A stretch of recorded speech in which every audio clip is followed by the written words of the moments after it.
राजस्व मंत्री सुरेश पुजारी बैपारगुड़ा ब्लॉक गस्त कर दक्षिण ओडिशार प्रसिद्ध शैवपीठ जाई बाबा गुप्तेश्वर को दर्शन कर देखा मिली। मंत्री गस्त करने समय बैपारगुड़ावासी मंत्री को घरडीह पट्टा शीघ्र करने नहीं एक दायपत्र प्रदान करते। स्थानीय दलीय कर्मी मैंने मंत्री को स्वागत संबर्धना जनाइछन्ति। दक्षिण ओडिशा भितर कहीं रखुंट बाबा गुप्तेश्वर को बाबा गुप्तेश्वर तो पूरा मानव समाज एवं बाबांकर डाकरा न आसिले निज इच्छा कहीं आसिक दर्शन कर पारती ना। स्वयं बाबांकर बोधे आदेश है एवं आज मत बाबा गुप्तेश्वर दर्शन करने एवं समस्त मंगल कामना करने बाबांकर सामने प्रार्थना करने मत सौभाग्य मिलला।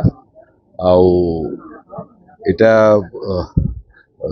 यह प्राकृतिक परिवेश रे बाबांकर ये गुप्तेश्वर मंदिर अच्छी जो मंदिर रे गुड़िए काम ओडिशा सरकार द्वारा जिला प्रशासन द्वारा चली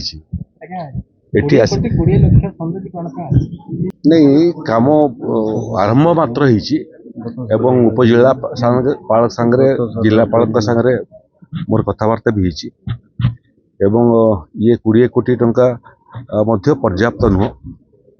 एठी जो माने भक्त मंडली आउछन्ती तांकर रहिवार मध्य व्यवस्था नहीं। जो डाक बंगलाटा अच्छी डाक बंगला मध्य जराजीर्ण अवस्था अच्छी आ लोकर मध्य समस्या अच्छी से बाबद मत माने भक्त माने अवगत कर सारे। कोटपाड़ मानवर विधायक भी अच्छा, कोरापुट मानवर विधायक अच्छा, नवरंगपुर मानवर संसद भी अच्छा, उपजिलापाल एवं जिलार ऑफिसर माने अच्छा।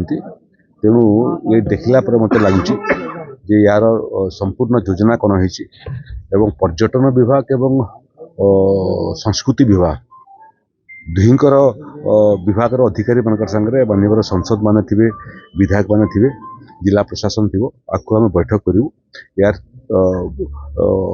टोटाल रोडमैप तैयारी करने।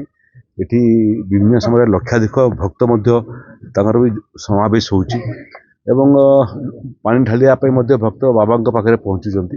तेणु जो मैंने जनप्रतिनिधि अच्छा से मोर कथबार्ता कि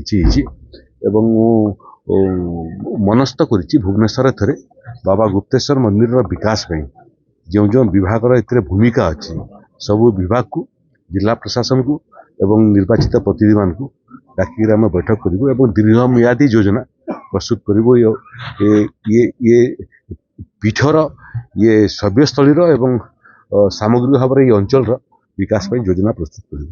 कोरापुट जिला बैपारगुड़ा जोगेन्द्र पट्टनायक रिपोर्टर्स टुडे।